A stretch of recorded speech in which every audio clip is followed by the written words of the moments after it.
인류학자들이 인간에 대해서 호모 사피엔스라고 말을 하죠. 뭐 여러 가지 있습니다. 호모 루덴스 뭐 여러 가지가 있죠. 호모라는 건 인간이라는 뜻이고 사피엔스는 생각한다라는 뜻인데 인간이 생각하는 존재다라는 것입니다. 우리 뭐 말에도 5만 가지 생각 이런 말이 있죠. 하루에 우리가 보통 5만에서 7만 가지의 생각을 한대요. 그게 통계적으로 나온 결과인데요. 그러나 대부분의 90% 이상이 어저께 했던 생각의 반복이고 또 대부분이 부정적이거나 쓸데없는 앞서하는 걱정이라는 것이죠. 생각들이 너무나 많다. 하나님께서 인간에게 사고할 수 있는 힘을 주셨습니다. 인간만이 유일하게 사고하는 존재입니다. 내가 생각한 것들을 또 실행하고 실행한 것들을 도구나 문화로 만들어내는 힘이 인간에게만 있는 능력이죠.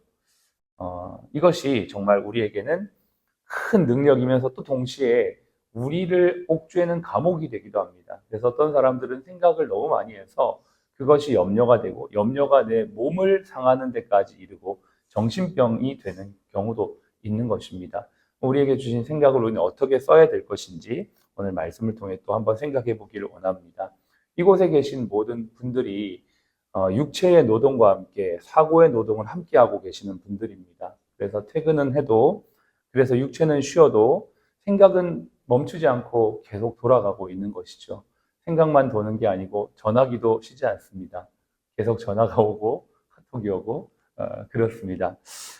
사실 이것이 육체 노동보다 더 피곤할 때가 있습니다. 저도 그 중에 한 명인데요. 매일 설교와 교육에 대한 생각, 또 선교와 전도에 대한 생각, 오늘 만났던 영혼들에 대한 생각들이 퇴근하고도 계속 머릿속에 남아 있는 것입니다.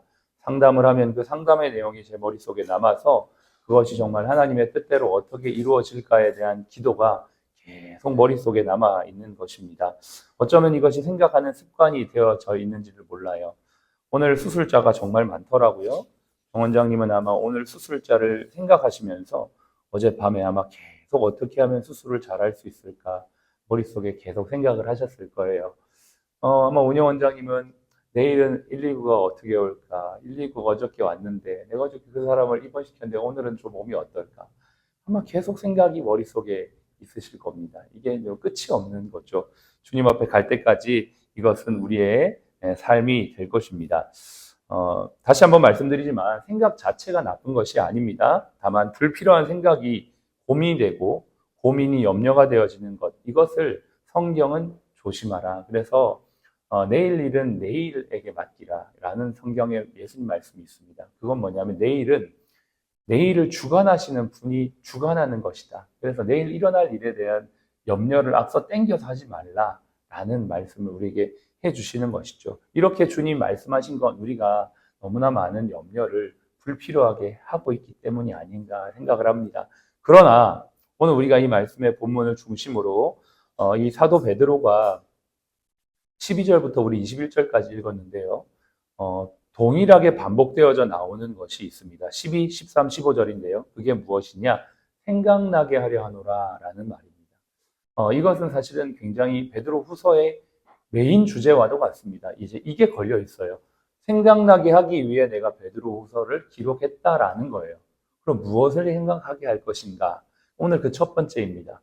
첫 번째가 19절인데요. 19절 한 번 더 읽어보겠습니다. 또 우리에게는 더 확실한 예언이 있어 어두운 데를 비추는 등불과 같으니 날이 새어 샛별이 너희 마음에 떠오르기까지 너희가 이것을 주의하는 것이 옳으니라. 네, 첫 번째 이제 우리가 이제 내일 모레 계속 말씀을 나누면서 생각해야 될 것 몇 가지를 나눌 텐데 첫 번째가 바로 19절 말씀입니다. 또라고 하는 이 접속사가 있죠. 그 앞에 말을 받는 겁니다. 그 앞에 말은 뭐냐면 베드로가 예수님과 함께 있을 때 예수님이 변화산에서 이렇게 변화되시면서 하늘로부터 들려오는 음성을 듣게 됩니다. 즉 체험을 합니다.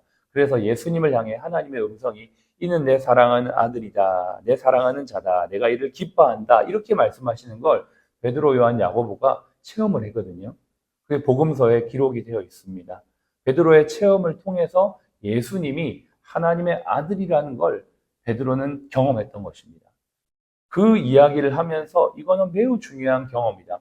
우리의 삶에 있어서 하나님을 경험하는 것, 하나님의 살아계심을 체험하는 것은 우리의 삶을 변화시키는 매우 중요한 힘이 된다라고 말하지만 하나 더 부연하는 것이 19절입니다. 또 우리에게는 더 확실한 예언이라고 말합니다. 그것은 무엇일까요? 바로 성경 말씀입니다.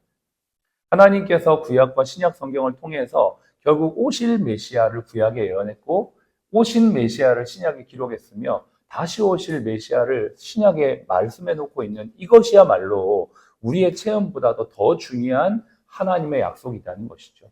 물론 우리가 하나님을 체험하는 것, 기도했는데 응답받는 것, 병이 나은 것, 귀신이 떠나간 것, 물질이 채워진 것, 정말 내가 원하는 것이 이루어지는 것, 이거 정말 중요한 체험이고 정말 은혜로운 체험입니다. 그러나 이거보다 더 중요한 것은 말씀이 우리의 삶을 지배하는 것이다 라고 말하는 것입니다. 19절을 조금 더 보겠습니다. 더 확실한 예언이 있어 어두운 데를 비추는 등불 같다. 성경 말씀은 이 어두운 시대, 어두운 세상을 비추는 등불과 같은 것이죠. 근데 날이 새어라는 표현이 있습니다. 날이 새었다는 건 때가 되었다는 것입니다. 구약의 예언의 말씀이 때가 되어서 예수 그리스도의 오심으로 성취되었고 그 예수 그리스도의 오심의 말씀이 때가 되어서 우리에게 지금 여기 앉아있는 우리에게 비추어지는 것입니다. 날이 새었다는 건 그런 의미죠. 우리 각자는 예수님을 믿는 믿음의 시점이 다 다릅니다. 어떤 분은 태어나면서부터 어떤 분은 태어나는 순간 내가 모태신앙이지만 시간이 지나서 인격적으로 주님 만난 경우가 있고 저 같은 사람은 예수님을 전혀 안 믿는 집안에 태어났지만 어느 날 갑자기 예수님 믿고 싶은 마음이 제 마음에 부어져서 교회를 직접 나가서 예수를 믿게 되는 경우도 있고 사람마다 다 다른 것이죠. 그래서 날이 새었다는 건 이 말씀의 빛이 어느 순간 비추어서 샛별은 예수 그리스도를 상징합니다. 예수 그리스도가 너희 마음에 떠오르기까지 너희가 이것을 주의하라. 이게 중요한 표현이죠. 떠오르기까지. 이것은 빛이 온전히 비추어서 완전히 이 빛이 세상을 지배하도록 이를 때까지라는 것입니다. 다시 말해서 하나님의 말씀이 우리의 삶을 통치하는 데까지 이르는 것. 말씀을 믿는 것을 넘어 말씀이 나를 통치하는 데까지 나를 말씀에 묶어두는 것이 제일 중요하다. 이렇게 말씀하는 것이죠. 쉽게 말하면 말씀의 통치를 내가 받는 것입니다. 우리가 하나님의 말씀을 들을 때 이걸 나에게 적용하는 것이죠. rule of word라고 표현할 수 있습니다. 근데 우리가 어떤 말씀을 들을 때, 저 말씀은 저 사람이 들어야 되는데, 혹은 우리가 주일날 남편과 아내들에 대한 말씀을 나눴는데, 아내들이여 남편에게 순종하라 이렇게 말씀을 이제 나눴습니다. 그러면 이제 남편이 이거 봐, 아내들은 순종하라고 하잖아, 여보 순종해야지라고 하는 건 말씀에 의한 지배를 하려고 하는 것이죠.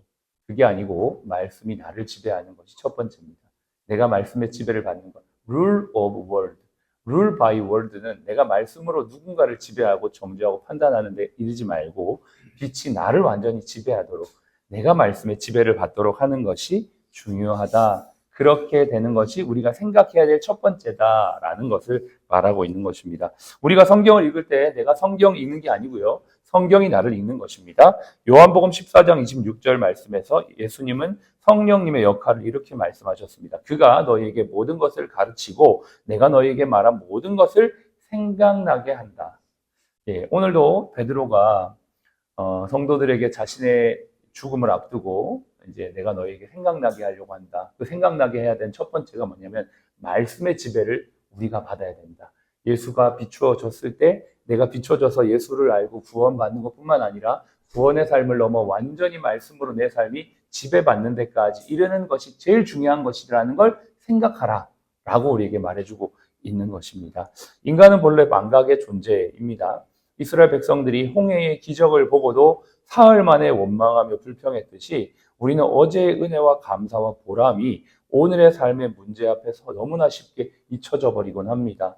이러한 영적 망각은 크리스찬들에게도 마찬가지입니다. 우리 모두가 하나님의 백성이요 왕 같은 제사장으로 부름을 받았다는 이 사실을 바쁘고 분주한 삶의 순간에 단순한 노동자로 전락되어 있는 우리의 모습, 망각해버리는 우리를 보게 되는 것이죠. 그래서 사도 바울은 디모데에게 끊임없이 생각하라, 기억하라 라고도 말했습니다. 신명기가 있죠. 신명기는 모세가 광야 40년을 마무리하면서 기록한 책인데요. 그 책의 또 다른 제목은 기억의 책입니다. 계속 기억하라. 하나님이 너희와 함께한 걸 기억하라. 하나님이 너에게 은혜 베푸신 걸 기억하라. 하나님이 너를 구원하신 걸 기억하라. 마지막 유언이 기억하라 였습니다. 오늘 베드로도 마지막 유언과 같은 말이 뭡니까? 생각나게 하려 합니다. 너희가 생각해야 돼. 뭘 생각해야 돼? 하나님의 말씀의 지배를 받는 것을 생각해야 된다. 예. 그런데요, 우리가 잊어버려야 될 것도 있습니다. 무엇이냐? 빌립보서 3장 13절에 바울은 뒤에 있는 것은 잊어버리고 앞에 있는 표대를 향해 나아간다. 이렇게 얘기했어요. 뒤에 있는 건 잊어버린다. 이거 무엇입니까? 어제의 성공과 업적, 혹은 실패와 자책, 상처는 잊어버려야 된다라고 말하는 것입니다. 시간이 지날수록 우리는 그것들은 잊어버리고 하나님의 말씀에 의한 지배는 더욱더 기억하고 생각하는 것. 이것이 우리가 생각할 것과 기억하는 것의 분별이라는 것이죠. 이것을 우리의 병원의 삶의 일상에 적용해 보기를 원합니다.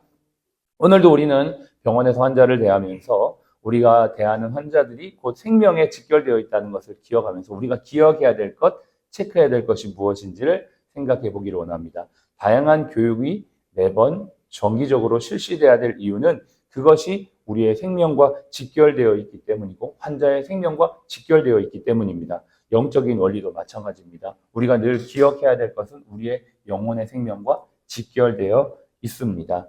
저와 여러분들이 오늘 이 말씀을 기억하면서 하나님, 내가 오늘도 생각할 것이 무엇인가? 하나님, 다시 한번 말씀의 지배를 내가 받는 자가 되길 원합니다. 내가 이 말씀의 지배를 통하여서 이것이 우리 공동체 가운데 확장되어질 수 있는 오늘 하루가 될 수 있도록 도와주시옵소서. 또 우리가 잊어버려야 될 것들이 있습니다. 기억하지 말아야 될 것들이 있습니다. 어제의 성공과 영광은 잊어버리고 혹은 어제의 상처와 아픔도 잊어버리고 오늘 나에게 주어진 이 하루의 삶을 향해 하나님의 말씀이 더욱더 지배될 수 있도록 통치할 수 있도록 주님 나를 통치하여 주시고 우리를 인도해 주십시오. 우리 병원을 그렇게 세워 주십시오. 그렇게 표대를 향해 나아가는 이 하루가 되시기를 주의 이름으로 축복합니다. 기도하겠습니다.